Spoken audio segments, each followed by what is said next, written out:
حضرت شیخ سعدی شیرازی چھوٹی عمر کے تھے کہ ایک دفعہ اپنے والد کے ہمراہ عید کی نماز کے لیے جا رہے تھے کہ لوگوں کی بہت بھیڑ تھی، اس لیے والد نے انہیں نصیحت کی کہ دیکھو بیٹا، میری انگلی نہ چھوڑنا ورنہ رش اور بھیڑ میں گم ہو جاؤ گے۔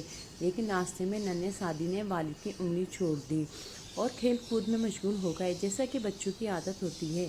کھیل سے فارغ ہو کر جب والد کو قریب نہ دیکھا تو مارے خوف کے رونے لگے۔ اتنے میں والد بھی انہیں ڈھونڈتے ڈھونڈتے وہاں آ گئے۔ کان کھینچتے جھڑک کر فرمایا، نہ سمجھ بچے، میں نے تمہیں کہا نہیں تھا کہ میری انگلی مضبوط سے پکڑے رکھنا، لیکن تم نے دھیان نہیں کیا اور میرا کہا نہ مانا اور پریشانی ہوئی۔ بڑی عمر میں حضرت سعدی لوگوں کو یہ آپ بیتی واقعہ سنا کر فرمایا کرتے تھے کہ اگر تم دنیا کی بھیڑ میں گم ہونا نہیں چاہتے تو کسی نیک بندے کا دامن تھام لو، ورنہ پریشانی میں ٹھوکریں کھاتے پھرو گے۔ جو بزرگوں کا دامن چھوڑ دیتا ہے وہ یوں ہی بھٹکتا رہتا ہے۔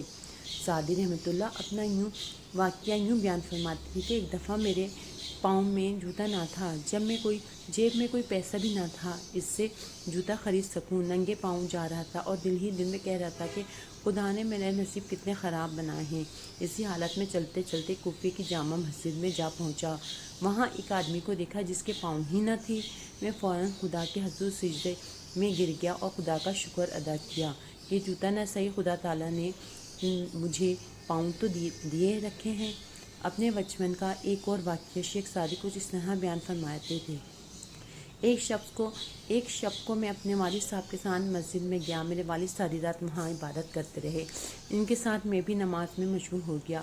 ہمارے نزدیک چند آدمی گہری نیند سو رہے تھے۔ میں نے والد صاحب سے کہا کہ یہ لوگ ایسے سو رہے ہیں جیسے مر گئے ہوں، کسی نے نماز پڑھی نہ دعا کی۔ والد نے کہا، بیٹا اگر تو بھی نوافل نہ پڑھتا، بیان ذکر نہ کرتا اور ان لوگوں کی طرح سو جاتا، اس سے بہتر ہوتا کہ تو ان کی برائی بیان کر رہا ہے، یعنی غیبت کر رہا ہے وغیرہ۔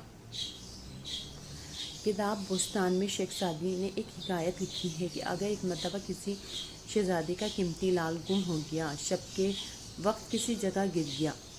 اس نے حکم کیا کہ اس مقام کی تمام کنکریاں اٹھا کر جمع کریں۔ اس کا سبب پوچھا تو شہزادے نے کہا کہ اگر چھانٹ کر کنکریاں جمع کی جائیں تو ممکن ہے لال ان میں نہ آئے، جب ساری کنکریاں اٹھائی جائیں تو ان میں لال ضرور آئے گا۔ لوگوں نے شہزادے کے حکم پر عمل کیا تو لال مل گیا۔ کسی نے حکایت کا ترجمہ کیا خوب کیا ہے۔